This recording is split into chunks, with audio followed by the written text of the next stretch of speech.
All right, listen. If you slept on games in 2025, this video might physically hurt. Because this year casually dropped banger after banger, while half of us were still finishing one more side quest. So today, we're counting down 20 of the best games of 2025 that you will absolutely regret not playing. The kind of regret that hits when everyone's calling it a classic. No fillers, no fake hype, just straight up, why didn't I play this? Energy. Let's go.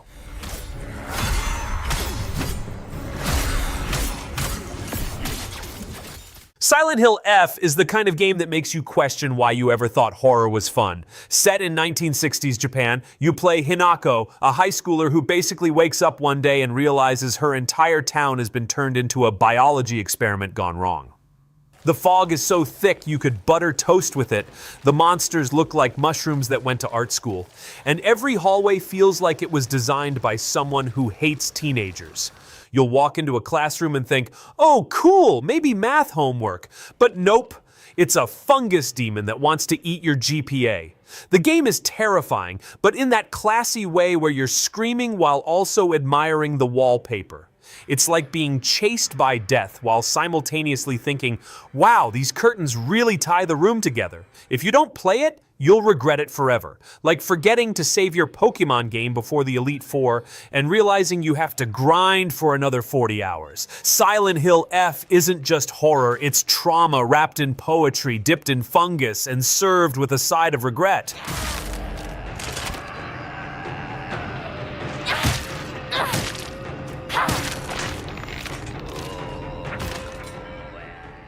Blueprints is basically a haunted mansion simulator designed by a troll. You enter Mount Holly, this massive estate, and every time you open a door, the house rearranges itself like it's auditioning for Cirque du Soleil. Yesterday, the kitchen was next to the library. Today, it's a dungeon with a piano that wants to kill you. It's like living inside a Rubik's Cube that hates you personally. The game resets daily, so it's Groundhog Day, but with more furniture-related trauma. You'll spend hours thinking, wait, wasn't the bathroom here yesterday? Nope, now it's a labyrinth with a chandelier that looks suspiciously carnivorous. The mansion feels alive, like it's judging your every move, and honestly, it probably is. Playing Blueprints is like being trapped in IKEA, except instead of meatballs, you get existential dread. It's stylish, creepy, and the closest you'll get to living inside a puzzle designed by Guillermo del Toro after 3 espressos. Skip it, and you'll regret missing the only game where interior design is actively trying to murder you.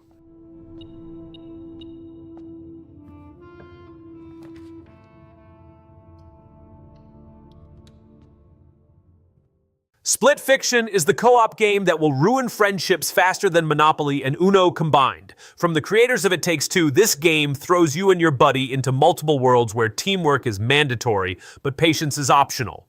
One minute you're solving puzzles together, the next you're screaming, "Why did you jump off the ledge?" It's emotional, inventive, and hilarious in that way, where you're crying at the story, but also crying because your partner can't figure out how to press a button. The game constantly shifts genres, platforming, puzzles, action, and every shift feels like the developers are saying, let's see how long before these two stop being friends. It's basically couples therapy disguised as a video game, except instead of talking about feelings, you're yelling about switches and levers. If you don't play it, you'll regret missing the most fun argument simulator of 2025. Split Fiction isn't just a game. It's a test of patience, love, and whether your friendship can survive a boss fight where one person keeps forgetting to dodge. Still gonna wash my hands.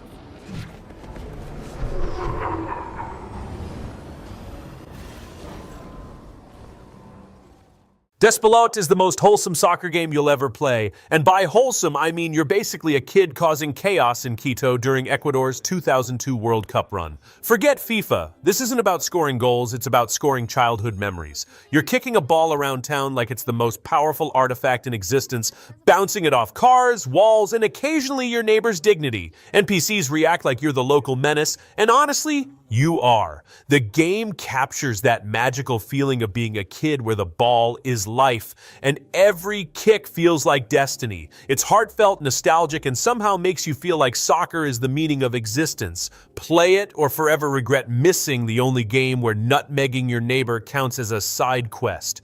Despelot isn't about winning. It's about remembering that time you kicked a ball into traffic and thought, yeah, this is peak childhood. It's charming chaos wrapped in nostalgia, and it'll make you cry, laugh, and maybe apologize to your neighbors.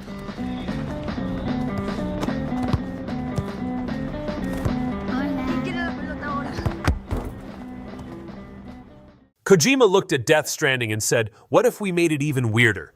Welcome to On the Beach, where Norman Reedus delivers packages across a world that looks like Iceland after a breakup.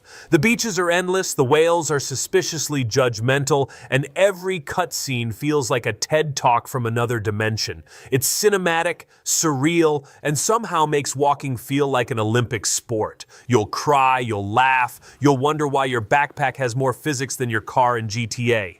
The game is packed with Kojima's signature weirdness, cryptic dialogue, bizarre cameos, and moments where you're not sure if you're playing a game or attending an avant-garde film festival.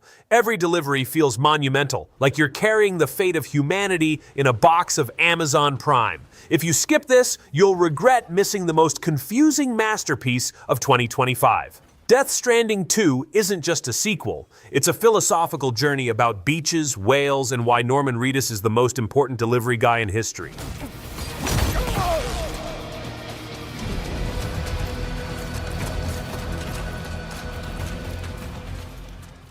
Absalom is what happens when someone takes a fantasy beat 'em up, sprinkles roguelike mechanics on top, and then says, oh yeah, magic is illegal now. Good luck. You're basically living in a world where casting a fireball is treated like tax fraud, and every fight feels like you're punching your way through medieval bureaucracy. The combat is fast, flashy, and so chaotic that half the time you're not sure if you're winning or just auditioning for a medieval Cirque du Soleil. The roguelike structure means every run is different. So one day you're a wizard outlaw with lightning fists, the next you're a broke peasant who dies to a rat with an attitude problem. The art style screams arcade nostalgia, but the difficulty screams, why do you hate yourself? It's the kind of game where you'll rage quit, come back 5 minutes later, and then rage quit again because a goblin stole your lunch money. If you skip Absalom, you'll regret missing the only game where beating up knights feels like a political statement.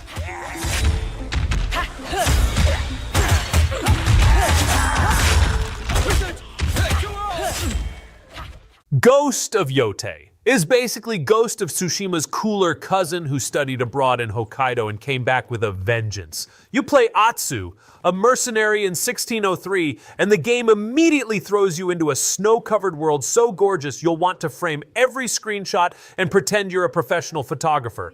The combat is slick, cinematic, and so satisfying that you'll start judging real-life sword fights for not having enough particle effects. Every duel feels like a samurai movie directed by Quentin Tarantino after a sake binge. The story is pure revenge fantasy, but with enough emotional depth to make you cry while also yelling, "Yes, cut him down!" The landscapes are breathtaking. Mountains, temples, villages. And every NPC looks like they're hiding a tragic backstory. Ghost of Yotei isn't just a game, it's a tourism ad for feudal Japan. Except instead of brochures, you get decapitations. Skip it, and you'll regret missing the only game where snowfall feels like a boss fight mechanic.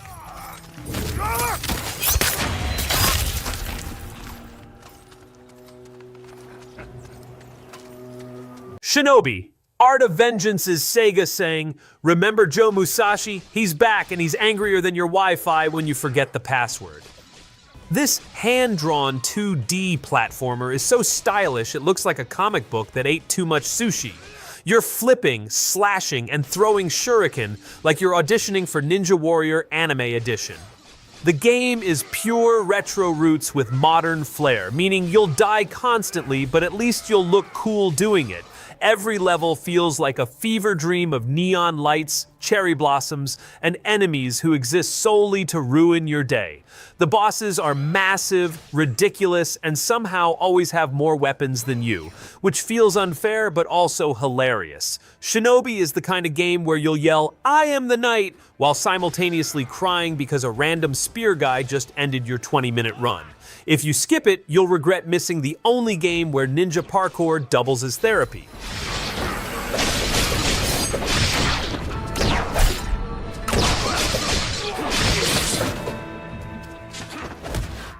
Kingdom Come: Deliverance 2 is medieval realism turned up to 11. You're Henry of Skalitz, and instead of dragons or magic, you get betrayal, revenge, and the joy of eating stale bread in 15th century Bohemia. The game is so authentic that you'll spend half your time sharpening swords and the other half wondering why your horse has more personality than you. Combat is brutal, unforgiving, and so realistic that you'll start Googling how to swing a sword without dying. The story is pure medieval soap opera, betrayals, politics, revenge, and every NPC looks like they're one bad day away from starting a peasant revolt.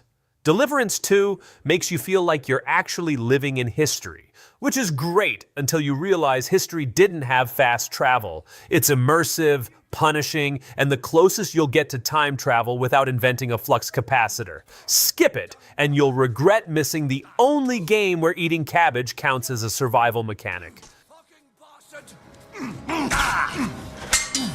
Now you're going to get it. Dispatch is basically a superhero comedy drama that feels like Marvel got drunk and decided to make a Telltale game. You're playing episodic adventures where every choice matters, but also every choice is hilarious. One minute you're saving the city, the next you're arguing with your sidekick about who gets the last slice of pizza. The writing is sharp, witty, and so self-aware it feels like the game is roasting you personally. The characters are ridiculous in the best way, heroes with powers that are useful, but also kind of embarrassing, like a guy who can only turn invisible when nobody's looking. The episodic format means cliffhangers galore, so you'll binge it like Netflix while also screaming at the screen because you picked the wrong dialogue option. Dispatch isn't just a game, it's a sitcom disguised as a superhero adventure, and it's glorious. Skip it, and you'll regret missing the only game where saving the world comes with a laugh track. Sorry. I actually didn't know what I meant, but you know what? It should have been that. I'm a little buzzed. The first Berserker, Kazan, is basically what happens when someone takes Dark Souls, feeds it 3 energy drinks, and then says, "Okay, now make it anime." You play Kazan, a warrior so angry he makes Kratos look like a yoga instructor. The combat is fast, brutal, and stylish, like ballet, but if ballet involved giant swords and screaming at demons. Every boss fight feels like a therapy session where the therapist is a 40-foot monster trying to crush you. The art style is gorgeous, but also terrifying because every enemy looks like it crawled out of your worst nightmare and then hired a stylist. You'll die constantly, but at least you'll look cool doing it.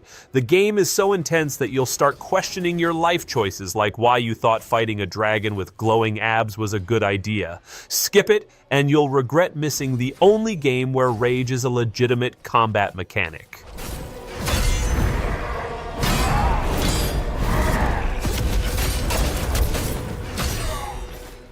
Hollow Knight Silksong finally arrived after years of waiting, and it's basically the Metroidvania equivalent of Beyoncé dropping a surprise album. You play Hornet, who is faster, sassier, and deadlier than her bug brother. The game throws over 200 new enemies at you, which is basically Team Cherry saying, "We love you, but also we hate you."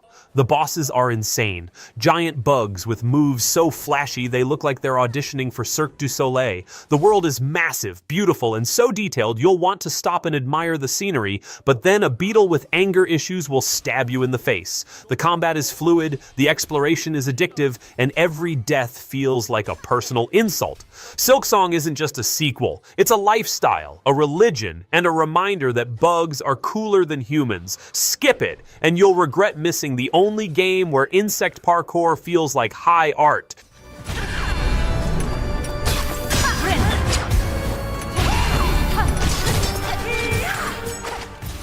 South of Midnight is basically Southern Gothic meets monster hunting, and it's glorious. You play Hazel, who fights mythical beasts with lyrical boss battles that feel like poetry slam nights gone wrong.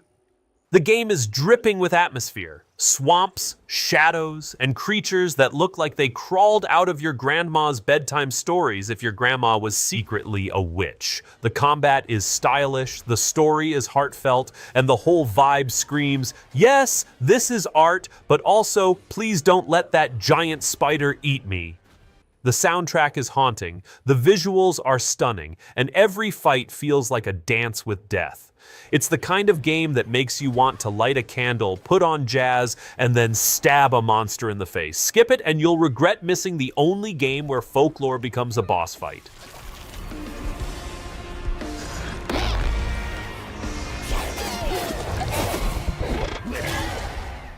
Mafia. The Old Country is the prequel nobody knew they needed, set in the 1900s Sicily. Forget fast cars and Tommy guns. This is about the brutal origins of organized crime, where betrayal is currency and pasta is probably poisoned. You play a young gangster climbing the ranks, and the game immediately throws you into a world so authentic you'll start craving cannoli while dodging bullets. The story is cinematic, emotional, and packed with enough drama to make The Godfather look like a rom-com. The visuals are stunning. Cobblestone streets, candlelit taverns, and villages where everyone looks like they're plotting something. The combat is gritty, the choices are brutal, and every mission feels like you're auditioning for history's most dangerous family reunion. Skip it, and you'll regret missing the only game where spaghetti night ends in a shootout.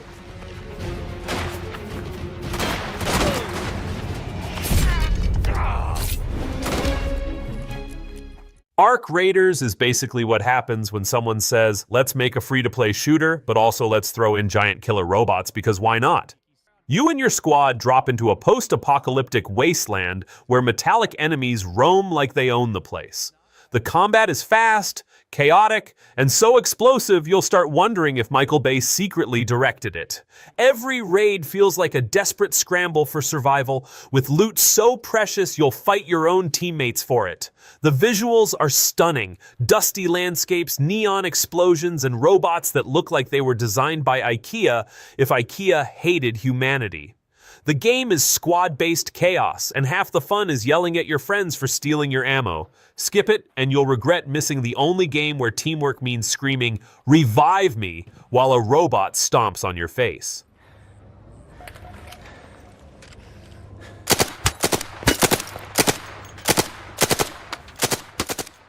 Ninja Gaiden 4 is basically Team Ninja and Platinum Games saying, what if we made a game so fast it breaks the laws of physics? Ryu Hayabusa returns, and he's angrier than ever, slicing through enemies like Gordon Ramsay slices through bad cooking. The combat is so intense that you'll blink once and miss an entire boss fight. Every move feels like you're auditioning for Ninja Warrior, except instead of foam pits, you get demons with chainsaws. The difficulty is legendary. You'll die so often you'll start questioning if the game is secretly a roguelike. But it's stylish, cinematic, and packed with combos so flashy they should come with a seizure warning. And just when you think you've mastered it, the game throws Yakumo, a new hero, into the mix, and suddenly you're juggling two ninjas like you're running a martial arts daycare. Skip it, and you'll regret missing the only game where rage quitting feels like a spiritual journey.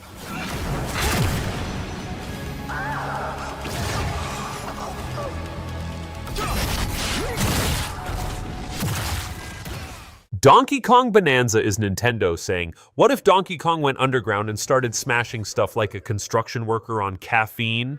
It's a sandbox-style adventure where every environment is destructible, meaning you'll spend half your time exploring and the other half gleefully breaking everything like a toddler in a toy store. Pauline joins the fun, and together they're basically the Bonnie and Clyde of bananas. The game is chaotic, hilarious, and somehow makes Donkey Kong feel like the most relatable character of 2025. You'll swing, smash, and occasionally wonder why the physics engine is more realistic than your car insurance. It's colorful, ridiculous, and the closest you'll get to playing Minecraft if Minecraft was run by gorillas. Skip it, and you'll regret missing the only game where bananas are treated like sacred relics.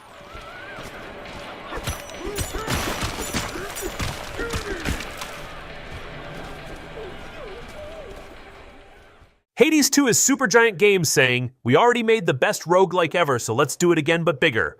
This time you play Melinoe, the daughter of Persephone, and she's basically the goth queen of the underworld. The combat is deeper, faster, and more stylish than ever, with new weapons that make you feel like you're auditioning for mythological America's Got Talent.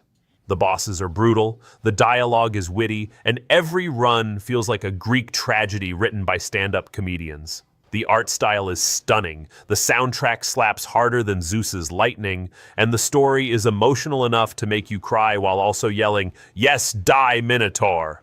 Hades 2 isn't just a sequel, it's a lifestyle, a religion, and a reminder that roguelikes can be both punishing and hilarious. Skip it, and you'll regret missing the only game where family drama involves stabbing gods in the face. The sigil of Headmistress told me so much about you. And now at last we meet. In the name of Hades, Olympus, I accept this message. Lost Records' Bloom and Rage is basically Life is Strange, but with even more nostalgia and emotional damage. You play across two timelines, 1995 and today, exploring friendship, secrets, and the kind of teenage angst that makes you want to write bad poetry. The game is heartfelt, cinematic, and so emotional, you'll start texting your old high school friends just to say, "Sorry for stealing your Walkman." The choices matter. The dialogue is sharp, and the soundtrack is pure 90s gold. It's the kind of game that makes you laugh, cry, and then cry again because you picked the wrong dialogue option and ruined a friendship forever. Bloom and Rage isn't just a game, it's therapy disguised as interactive storytelling. Skip it, and you'll regret missing the only game where nostalgia hits harder than a mixtape made in 1995. What the fuck is this?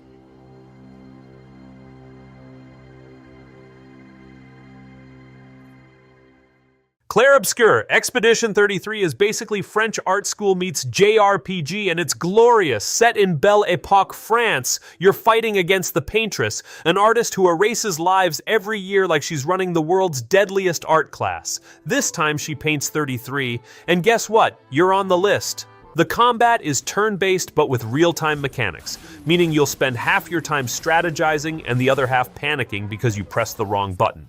The visuals are stunning. Parisian streets, surreal dreamscapes, and bosses that look like they belong in a museum.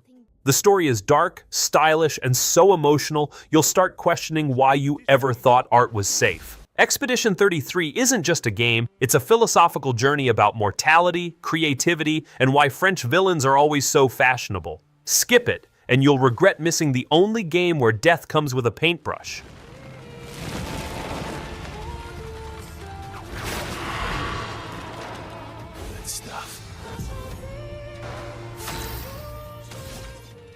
And that's the list. Drop a comment with the game you're mad at yourself for skipping, hit like if at least one of these is getting installed tonight, and subscribe for more gaming pain disguised as recommendations. See you in the next one.